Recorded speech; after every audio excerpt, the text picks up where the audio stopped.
So hello and welcome everyone, welcome to agri concept. तो आज के इस सेशन में जो बात करने वाले हैं, जो हमारा एग्रीकल्चर का क्रॉप इंट्रोडक्शन, जो कि जनरल एग्रीकल्चर का पार्ट है। तो उसके सेशन हमारे 3 सेशन हो चुके हैं।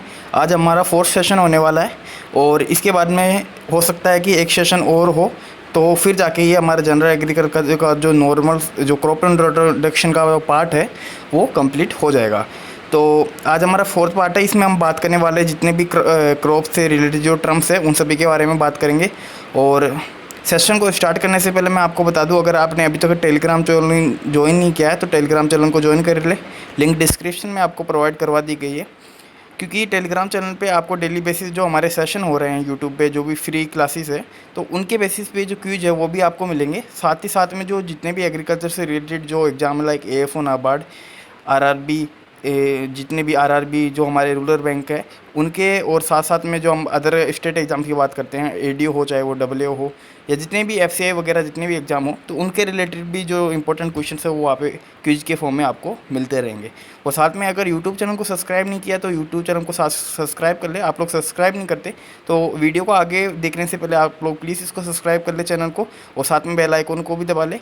सब्सक्राइब करने में आपका कुछ नहीं जाएगा, आपको जब भी नया वीडियो आएगा तो आपको नोटिफिकेशन मिल जाएगा।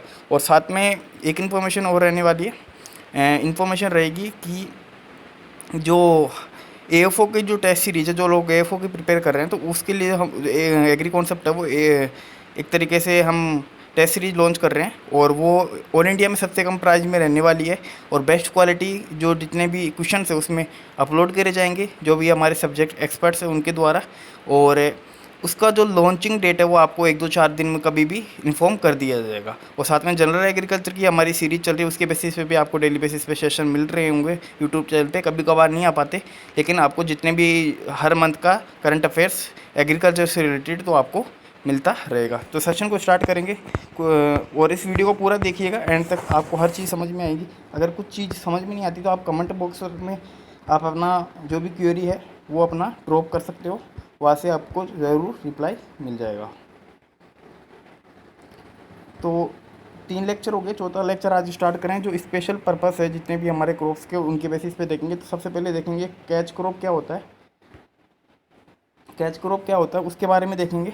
तो कैच क्रॉप या कॉन्टीजेंट क्रॉप किस चीज़ को बोलते हैं, तो पहले आपको मैं डायरेक्ट समझाऊंगा नाम से, फिर आपको इसका जो रीडिंग है वो लगा के आप अपन दोबारा देख लेंगे। तो कैच क्रॉप का मतलब हो गया कि ऐसी क्रॉप जो कि हमारी जो फोर्थकमिंग क्रॉप है उसको कैच करने के लिए, या जो फोर्थकमिंग सीजन की जो हमारी क्रॉप थी वो अगर फेलियर हो गई, मतलब कभी भी जालो जैसे बारिश आ जाती है या क्लाइमेटिक कोई भी हमारा नुकसान हो जाता है, तो उसके जो कारण वो हमारी क्रॉप फेल हो जाती है, तो हम क्या करते हैं उसके लिए जो एक क्रॉप लगाते हैं, मतलब शॉर्ट ड्यूरेशन की जो क्रॉप लगाते हैं उसी को हम क्या बोलते हैं, कैच क्रॉप बोलते हैं। मतलब कि जैसे कि हमारी 2 महीने की क्रॉप 4 महीने की लगभग, या 4 या 5 महीने में हमारे एक क्रॉप का सीजन कंप्लीट हो जाता है। तो उसमें क्या कर सकते हैं कि मतलब 2 महीने तक वो क्रॉप ग्रो करी, उसके बाद में तेज़ बारिश के कारण या आंधी के कारण वो क्रॉप ख़राब हो गई। अब क्या करना, हमारे पास नेक्स्ट सीजन आने वाला है, क्योंकि जैसे कि हमने खरीफ में उगा रखी थी, अब रबी आएगा तो रबी की सोइंग होगी, लेकिन अभी रबी के लिए 2 महीने बचे हुए हैं। 2 महीने में ऐसी कोई क्रॉप नहीं होती, ज़्यादातर क्रॉप्स लॉन्ग ड्यूरेशन की होती है, मतलब 4 महीने या 5 महीने तो वो लेके जाती है। तो हम ऐसी शॉर्ट ड्यूरेशन की क्रॉप ग्रो करेंगे जो कि उन 2 महीनों के अंदर अपनी लाइफ साइकिल कंप्लीट करे। तो उस क्रॉप को अपन क्या बोल सकते हैं, कैच क्रॉप बोलते हैं। इनके जो एग्जांपल्स है वो भी यहाँ पे दिए हुए हैं, जैसे ग्रीन ग्राम हुआ, ब्लैक ग्राम हुआ, काउपी, ओनियन, कोरिएंडर या बाजरा। तो ये ऐसी क्रॉप्स है जो कि अपना क्या करती है, लाइफ साइकिल है वो दो महीने के अंदर या बहुत कम समय के अंदर क्या कर सकती है, कंप्लीट कर सकती है। 2 महीने या 3 महीने, मतलब वो डिपेंड करता है कि हमारी क्रॉप किस स्टेज में डैमेज हुई है। तो कैच क्रॉप के बाद डेफिनेशन भी देख लेते हैं। तो are those crop cultivated by catch the forthcoming season, it replace the main crop that has been failed due to the biotic, climatic और management hazards. Generally, they are very short duration, quickly growing, harvestable as usable at the time of their field duration. जो मैंने बोला वही बात इसके अंदर क्या होना चाहिए कि शॉर्ट ड्यूरेशन की होनी चाहिए, फास्ट ग्रोइंग होनी चाहिए, और कब ग्रो की जाती है, जबकि हमारी जो मेन क्रॉप है वो ख़राब हो जाती है, या तो बायोटिक या क्लाइमेटिक रीजन्स हो सकते हैं, या मैनेजमेंट के कारण जितने भी हैजर्ड्स है वो हो सकते हैं। नेक्स्ट अपन रीस्टोरेटिव क्रॉप की बात करेंगे। तो रीस्टोरेटिव क्रॉप ऐसी क्रॉप है जो कि क्या करती है, रीस्टोर करती है। नाम से पता चल रहा है रीस्टोर, मतलब रीस्टोर कर रही है, किस चीज़ को कर रही है, उसकी फर्टिलिटी को रीस्टोर कर रही है। मतलब जो हमारी जो सोइल की फर्टिलिटी है, ऐसी क्रॉप ग्रो करना जो कि क्या करे, सोइल के अंदर जो न्यूट्रिएंट्स वगैरह है उनका क्या करे, एक तरीके से उनको डिजोल्व कर दे या हमारे जो फोर्थ कमिंग जो नेक्स्ट सीजन में उसके बारे में जो क्रॉप ग्रो करने वाले उसको अवेलेबल हो जाए, तो इस ऐसी क्रॉप ग्रो करना है। तो हमारा जैसे कि हम देखते हैं पल्सिस वगैरह हम ग्रो करते हैं, तो वो क्या करते हैं, एटमॉस्फेरिक नाइट्रोजन को अपने रूट नोड्यूल्स जो होते हैं उसके कारण क्या करती है, एक तो फिक्सेशन करती है, नाइट्रोजन का फिक्सेशन करती है सोइल में, जिससे कि क्या कि क्रॉप को नाइट्रोजन मिल पाए। तो ऐसी क्रॉप्स, और कुछ क्रॉप्स ऐसी होती है जो फॉस्फोरस वगैरह की एबिलिटी क्या करती है, इंक्रीज करती है, उनका सोल्यूबल नेचर होता है कि जो अनअवेलेबल जो फॉस्फोरस को क्या करती है, अवेलेबल फॉर्म में प्रोवाइड करवाती है। तो रिस्टोरेटिव क्रॉप ऐसी क्रॉप्स होती है, इनके एग्जाम की बात करते हैं, legumes crop mostly restorative crops में आती है। तो इसका भी जो हमारा वो है जो डेफिनेशन है वो हम देख लेंगे। तो are those crop which provide a good yield along with the enrichment of soil, restoration of the soil fertility and amelioration of the soil. They fix atmospheric nitrogen in the root nodules, shed their leaves during ripening and thus restore soil conditions. Shed their leaves during ripening का मतलब हो गया कि कुछ जो क्या करती है, जो आखिरी में क्रॉप मेच्योर हो जाती है, तो वो क्या करती है, एक तरीके से उनकी जो पत्तियाँ है वो जड़ जाती है, जिससे क्या होता है कि हमारे जो सॉइल वगैरह है उसमें क्या है, कार्बन का कंटेंट बढ़ जाता है।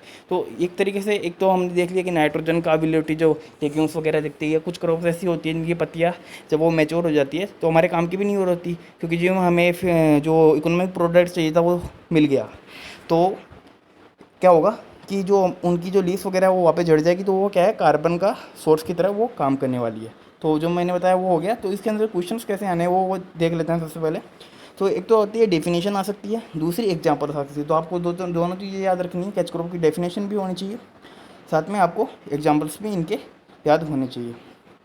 नेक्स्ट अपन बात करते हैं एग्जॉस्टिव क्रॉप। तो इसका इसका क्या दिया हुआ है, अब क्या करते हैं, exhaustive crop are those crop plant which are growing leave the field exhausted because of more aggressive nature.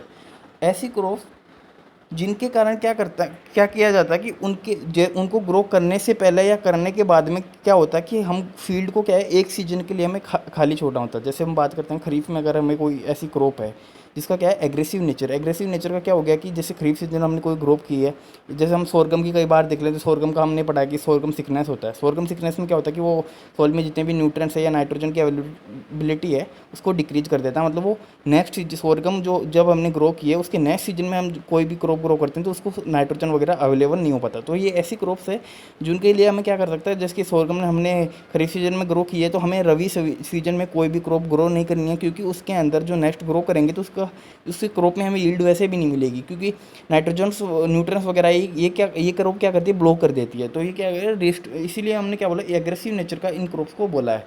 तो इसलिए इस चीज़ का हमें ध्यान रखना होगा कि एग्रेसिव क्रॉप के बाद में इनको ग्रो करने के बाद में जो नेक्स्ट सीजन है उसको हमें फॉलो मतलब एक तरीके से हमें खाली छोड़ना पड़ता है। जैसे इसमें हम देख लेते हैं सीरियल्स हुआ, ब्रिंजल, लिंसीड, सनफ्लावर वगैरह, ये इसके एग्जांपल हो जाएंगे।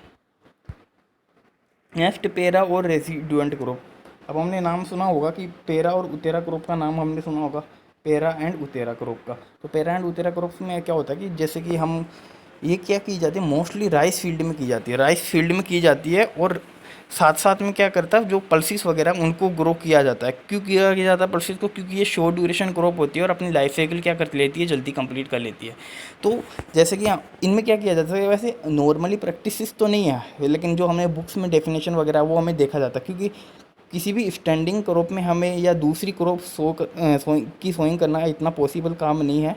ये तो कोई या तो लेबर लगा के हो सकता है, या फिर मेरे को लगता नहीं है कि पॉसिबल है, लेकिन फिजिकली मैंने भी नहीं देखा प्रैक्टिकली कभी फील्ड वगैरह में कहीं भी। लेकिन जो बुक्स में है और एग्जाम्स में क्वेश्चन आता है इसलिए हमें इसको पढ़ना पड़ रहा है। तो इसका मतलब हो गया कि पैरा और उतेरा क्रॉप या रेसिडेंट क्रॉप या फिर अब उसको रिले क्रॉप भी अपन इसको बोल सकते हैं। इसका दूसरा नाम क्या है, रिले क्रॉप, जो आपने खूब बार सुना होगा, relay crop, RELAY, relay crop. तो उसमें क्या होता है, स्टैंडिंग क्रॉप में, जैसे कि राइस की मोस्टली राइस में किया जाता है, तो स्टैंडिंग क्रॉप में ही क्या किया जा सके, जैसे हमने स्टैंडिंग क्रॉप है, राइस की क्रॉप है, तो उसके जो मतलब एंड है, अब हार्वेस्टिंग होने वाली है। अब हार्वेस्टिंग होने के 1 महीने या 15 दिन पहले हम क्या करते हैं, उसके अंदर जैसे कि पल्सिस के कोई भी पल्स है, जैसे ग्राम का माल है तो ग्राम की सीड हमने क्या है उसके अंदर लगा दी, उसकी क्रॉप लगा दी। तो इसमें क्या होता है कि जब तक फिर 1 महीने के बाद में उसकी हार्वेस्टिंग होगी किसकी, राइस की फील्ड की, तो 1 महीने के अंदर अंदर क्या होगा कि वो जो हमने ग्राम जो अभी चने की बात की थी जो उसमें उगाया था, तो वो तब तक मैच्योर हो चुका होगा, मतलब जर्मिनेशन वगैरह उसका लगभग कंप्लीट हो चुका होगा। तो इसमें क्या है कि हमारा टाइम बचता है। और इसमें क्या होता है कि एक साल में हम 4 क्रॉप ले पाते हैं। नॉर्मली हम 2 ही क्रॉप लेते हैं या कभी कभार 3 क्रॉप लेते हैं, लेकिन इस मेथड के द्वारा हम क्या कर सकते हैं, 4 क्रॉप्स ले सकते हैं। तो और रेजिडेंट क्रॉप की जो डेफिनेशन है वो आप इसमें देख लीजिएगा, यही है जो मैंने बताया, उसके अलावा कुछ भी नहीं होने वाली, तो आप इसको यहाँ से पढ़ लीजिएगा। स्मूथर क्रॉप की मैंने अभी बात की थी, जैसे सोरगम में अभी देख सकते हैं ये किसी न किसी चीज़ को ब्लॉक कर रहे हैं एक तरीके से। तो are the those crop which are able to smother और सप्रेस द वीड ग्रोथ, ये क्या कर रहे हैं, वीड की ग्रोथ को क्या कर रहे हैं, स्मूथ कर रहे हैं। क्यों कर रहे हैं, क्योंकि इनका या तो डेंस फॉइलेज है या फिर इनका जो ग्रोथ नेचर है वो बहुत ही ज़्यादा है, मतलब ये बहुत जल्दी से ग्रो करते हैं। इसलिए क्या है, वीड वगैरह को क्या होता है कि सनलाइट वगैरह प्रॉपर नहीं मिल पाती, क्योंकि उनका जो जो मेन क्रॉप है वो क्या कर रही है, जल्दी जल्दी ग्रो कर रही है। और उनका जो फॉलिएज क्या है, डेंस है, मतलब पत्तियाँ वगैरह उनके अंदर बहुत ही अंधाधुंध तरीके से निकली हुई है। और उससे क्या होता है, ये जो नीचे वीड सीड वगैरह लगे हुए हैं, इनको क्या है, सनलाइट नहीं मिल पाती। अब सनलाइट नहीं मिल रही तो ये क्या होगा, इनकी ग्रोथ एक तरीके से रुक जाएगी। तो ये स्मूथर क्रॉप्स के अंदर हो जाएगा। तो आप डेफिनेशन आप देख लीजिएगा, यही चीज़ें लिखी हुई है। और इसके एग्जांपल आपको मेन इंपॉर्टेंट याद होने चाहिए, जैसे बारले, मस्टर्ड, काउपी, ये वगैरह इसके एग्जांपल्स हो जाएंगे। वही कवर क्रॉप की बात करें तो कवर क्रॉप भी कुछ ऐसा ही होने वाला है ये, लेकिन इसका क्या होता है कि थोड़ा सा अलग होगा। ये हम क्या एक तरीके से कहते हैं, वीड को कंट्रोल ना करके ये क्या कर रहा है, सॉइल के इरोजन को कंट्रोल कर रहा है। जैसे कि हम इसको विंड इरोजन की तरह समझ ले, या चाहे फिर वाटर इरोजन, दोनों ही प्रकार के जो इरोजन है उनको ये क्या करता है, कंट्रोल करने का काम में एक तरीके से करता है। साथ में ये इसकी जो रूट्स वगैरह होती है क्या काफ़ी डीप रूटेड होती है, जिससे क्या होता है, सॉइल को एक तरीके से जकड़ के रखते हैं। तो सॉइल का डी अटैचमेंट क्या होता है, वो नहीं होता। और ऊपर से हम देखेंगे तो डेंस फॉइलेज है, तो ऊपर से डायरेक्ट इसके अंदर जैसे वाटर का फ्लो हो रहा है तो इतना ज़्यादा इफेक्ट नहीं करेगा। जैसे आंधी आ रही है तो मिट्टी को उड़ा के नहीं लेके जाएगी, क्योंकि जो ये क्रॉप्स है उनका डेंस फॉइलेज है, ऊपर अच्छी तरीके से पत्तियाँ वगैरह है, तो नुकसान नहीं करेगी। तो इसके अंदर देखेंगे groundnut, black gram, marble grass या स्वीट पोटैटो, ये इसके एग्जांपल्स हो जाएंगे। तो आपको ये पता चल रहा होगा, आपने ये देखे भी होंगे, तो आप अपने आप इस चीज़ को प्रैक्टिकली समझ जाओगे। तो नर्स क्रॉप की बात कर लेते हैं। नर्स क्रॉप में क्या होता है, ये एक तरीके से कंपेनियन क्रॉप है। नर्स की हम देखते हैं कि नर्स क्या करती है, किसी चीज़ की केयर करती है। हॉस्पिटल में हम बीमार वगैरह हो जाते हैं तो हम नर्स क्या करती है, हमारी केयर करती है, इंजेक्शन लगाती है, हमारे ग्लूकोज लगाते हैं, या फिर हमारे वो टेबलेट्स वगैरह जो होते हैं वो रेगुलर टाइम पे देते हैं। तो इसी तरह नर्स क्रॉप क्या करती है कि जैसे कि कोई क्रॉप है, उसको इनिशियल स्टेज में उसको क्या करती है, ग्रोथ में हेल्प करती है। ग्रोथ में हेल्प कैसे करेगी, जैसे हम देखेंगे कि जैसे कि हमने एक तरीके से कोई काउपी लगा दिया। काउपी अब क्या होता है कि इसके जो नेचर है, अलग अलग वैरायटी होती है, कई स्प्रेडिंग टाइप की भी होती है और कई स्ट्रेट टाइप की होती है जो कि सीधी ग्रो करती है। तो काउपी हमने ग्रो कर दिया। अब उसके साथ साथ हमने जैसे कि मेज की फसल ग्रो कर दी, या फिर हम बात कर लेते हैं मेज को साथ में। अब अगर एक दूसरा एग्जांपल ले लेते हैं, जैसे कि मस्टर्ड ले लिया, तो उसको क्या करना, अब काउपी को क्या है, इसका नेचर है ऊपर किसी चीज़ का सहारा लेके चढ़ना। तो अब एक तरीके से मस्टर्ड या मेज ने इसको कैसा काम किया, ऐसे नर्स नर्स क्रॉप काम किया। क्यों किया, क्योंकि इसका जो इनिशियल स्टेज में था उसको उसने हेल्प किया चढ़ने में। उसको एक तरीके से ये इसके पीछे पीछे लिपट लिपट के ऊपर से चढ़ गई, उसने ग्रोथ अपनी कंप्लीट कर ली। तो ऐसे नर्स क्रॉप किसने काम किया, जो हमारा मेज था या मस्टर्ड था, तो इन्होंने ऐसे नर्स क्रॉप काम किया है। तो आप इसमें डेफिनेशन भी एक बार देख लेते हैं, एक मिनट। तो a companion crop which nourish the main crop by way of nitrogen fixation and adding the organic matter into the soil, cowpea intercrop with cereal gliricidia, ये इसके एग्जाम्पल होने वाले हैं। तो मैंने जो बताया है वो चीज़ भी इसमें आप इंक्लूड कर सकते हैं, शायद इसमें इंक्लूड करना भूल गए। और साथ में एक चीज़ और याद रख लेना, इसमें क्या करता है, एक न्यूरिशमेंट देता है। कैसे भी, वो एक तरीके से नाइट्रोजन फिक्सेशन वगैरह से भी दे सकता है, या ऑर्गेनिक मैटर वगैरह भी इसको प्रोवाइड करवा के दे सकता है। तो ये दोनों चीज़ें आपको याद रखनी है, जो मैंने बताया वो चीज़ भी याद रखनी है और ये वाली चीज़ भी याद रखनी है। नेक्स्ट, गार्ड क्रॉप या बैरियर क्रॉप की बात करें तो गार्ड का मतलब क्या होता है, कोई भी गार्ड वगैरह होता है तो वो क्या करता है, किसी चीज़ को जो हमारे लिए नुकसानदायक है या कोई भी चीज़ बिना पूछे अंदर आ रही है, घुस रही है, तो उसको क्या रोकने के लिए गार्ड का हम क्या कर सकते हैं, काम में करते हैं। तो are those crop plant which are protect another crop from the main trespassing और restrict the speed of wind and thus prevent the crop damage. ये क्या कर सकती है, जैसे जो विंड की स्पीड है वो तेज़ रफ्तार से आ रही है, तो हमने गार्ड को मतलब लंबे लंबे पेड़ लगा रखे हैं, मतलब बॉर्डर पे हमारा जो फील्ड है, तो वो उसको क्या करेगी, विंड की स्पीड को कम करेगी, तो हमारा जो क्रॉप को नुकसान है उसमें हम बचा जा सकता है। तो main crop in the centre surrounded by the Hardy और थोर्नी क्रॉप। अब ये भी, ये लाइन भी देख लेना, जैसे हमने थोर्नी क्रॉप मतलब कांटे वाली ऐसी या हार्ड नेचर की जो क्रॉप है वो बॉर्डर पे लगा रखी है, तो जितने भी एनिमल वगैरह है, ये जैसे कि गाय आ जाती है या नील गाय आ जाती है, तो वो फसल को नुकसान कर जाती है, तो वहाँ से भी इनको बचाया जा सकता है। इनके एग्जाम्पल जैसे मेस्टा हुआ, तो शुगर कैन के चारों ओर लगा देंगे, या सोरगम लगा दिया हमने कॉटन के अराउंड, या सेफ्लावर लगा देते हैं ग्राम के अराउंड, तो ये इसके एग्जाम्पल हो जाएंगे। वही ट्रैप क्रॉप की बात करते हैं। ट्रैप क्रॉप ऐसा होता है कि जो इंसेक्ट को ट्रैप कर लेता है, insect pest and soil borne harmful parasitic weeds, जैसे कि हम ओरनबेंची वगैरह को इनकी बात कर लेते हैं। तो ट्रैप क्रॉप की अपन बात करते हैं। ट्रैप क्रॉप क्या होता है कि जैसे कि ये ऐसी क्रॉप है जैसे कि वो इंसेक्ट लगने वाला है क्रॉप में। फॉर एग्जांपल बात कर लेते हैं, हम वाइट क्रॉप की बात कर लेते हैं, जैसे कि ग्राउंड नट में लगता है, तो उसके चारों तरफ हम ऐसी क्रॉप लगाएंगे कि वो क्या करेगा, ग्राउंडनट को ना खा के उसकी फेवरेट क्रॉप लगाएंगे, जिसको वो एक तरीके से खाने वाला उसको अच्छी लगती हो, तो उसकी तरफ वो ट्रैप करेगा, उसकी तरफ जाएगा, जाएगा उसको खाएगा, मेन क्रॉप को हमारे को नहीं खा पाएगा। अब जैसे कि हमने 5 बीघा के अंदर हमने मूंगफली लगा रखी है, तो बॉर्डर के अंदर थोड़ी थोड़ी लगाएंगे, तो ज़्यादा से ज़्यादा 500 एक तरीके से 5,000 मीटर स्क्वायर हमारी जो आधा बीघा ज़मीन रुक जाएगी, ये समझ लो आप। तो हाफ हेक्टर में हमारा ज़्यादा नुकसान नहीं होने वाला, कि जबकि वो पूरे 5 हेक्टर को ख़राब करने वाली थी मूंगफली को, तो हमने ऐसी, तो उसकी वो फेवरेट क्रॉप है उसको खाता रहेगा, तब तक मेन क्रॉप हमारी तैयार हो जाएगी।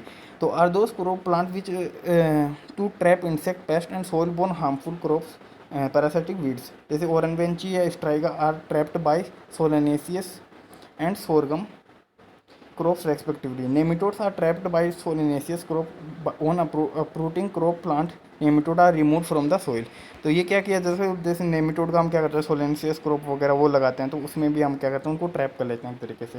जैसे कैस्टरिन हमने क्या लगा रखा है कॉटन में, एग्जांपल देख लेते हैं। Groundnut as trap crop for the army worm pest, या ग्राउंडनट खुद एक आर्मी वोम जो पेस्ट है उसके लिए क्या ऐसे ट्रैप क्रॉप काम करता है। वही एग्यूमेंटिंग क्रॉप की बात कर लेते हैं। तो एग्यूमेंटिंग क्रॉप कहता है आज the sub crop sown for supplement the yield of the main crop. ये क्या करता है, मेन क्रॉप की जो यील्ड है उसको सप्लीमेंट करता है, मतलब बढ़ाता है।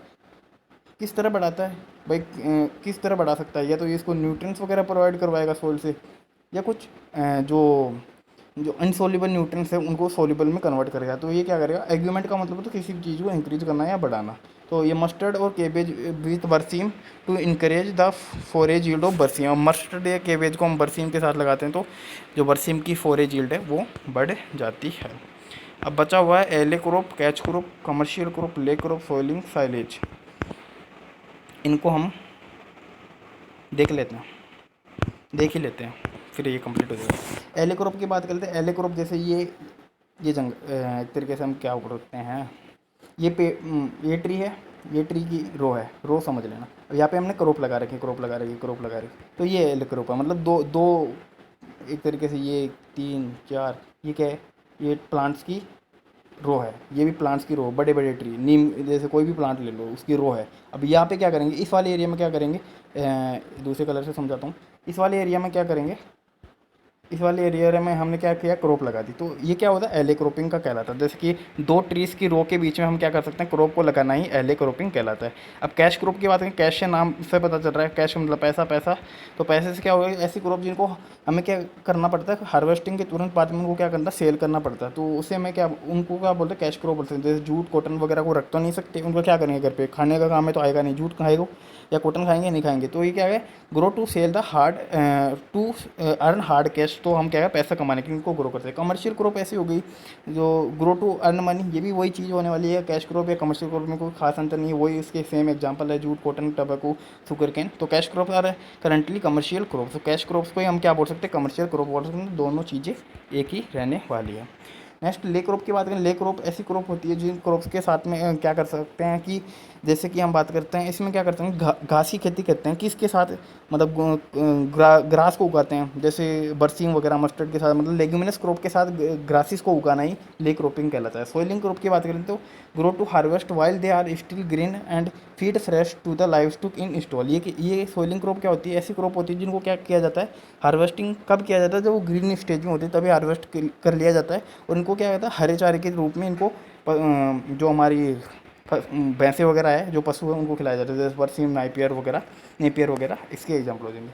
वही साइलेज की बात कर लेते हैं, साइलेज की बात करते हैं तो साइलेज में क्या किया जाता है, साइलेज एक तरीके से तैयार किया जाता है, गड्ढा खोद के दिया जाता है और इसके अंदर जैसे कि तो बेस्ट क्रॉप है साइलेज के लिए वो मेज रहने वाली है। तो कई बार क्वेश्चन आता है कि बेस्ट क्रॉप जो साइलेज के लिए वो मेज है, तो कौन सी क्रॉप है, तो आपको मेज का आंसर टिक करना है। और साथ में मेज, इसको क्या किया जाता है, जैसे मेज जो ग्रीन स्टेज में होता है तो उसको एक तरीके से कुट्टी काट ली जाती है, मतलब चारा काट लिया जाता है, चारा काट के उसको क्या किया जाता है, गड्ढे खोद दिए जाते हैं, ज़मीन में पिट्स बनाए जाते हैं और उसमें क्या कहते हैं उसको डाल दिया जाता है। डाल देने के बाद में उसको ढक दिया जाता है, फिर कुछ पर्टिकुलर टाइम होता है तब तक वो वापस में ढके हुए रहते हैं और उनका जो क्या होता है प्रिजर्वेशन रख लिया जाता है, प्रिजर्व कर लेता है। और फिर वो क्या होता है कि कुछ 1-2 महीने बाद में हम उसको फीड कर देते हैं, तब तक भी वो हरा रहता है, ख़राब नहीं होता। तो क्या है, सच साइलेज की डेफिनेशन देख लेते हैं। Such crops are grown for preserve in pits in a succulent condition by a process of natural fermentation and acidification for feeding livestock during lean months और ऑफ सीजन, जैसे बरसीम, काउपी और मेज इसमें मेन ऐड कर लेना। तो क्या है, इनका फर्मेंटेशन या एसिडिफिकेशन किया जाता है और जब हरा चारा अवेलेबल नहीं होता उस टाइम में इनको क्या किया जाता है, जो हमारे पशु है उनको फीड किया जाता है। तो इसी के साथ इस सेशन को एंड करेंगे। अगर आपने टेलीग्राम चैनल को नहीं ज्वाइन किया है तो आप ज्वाइन कर लीजिए, साथ में जो यूट्यूब चैनल है इसको सब्सक्राइब कर लीजिए और बाकी सेशन आपको नेक्स्ट मिल जाएगा। तो इसी के साथ एंड करेंगे। जय हिंद, जय भारत।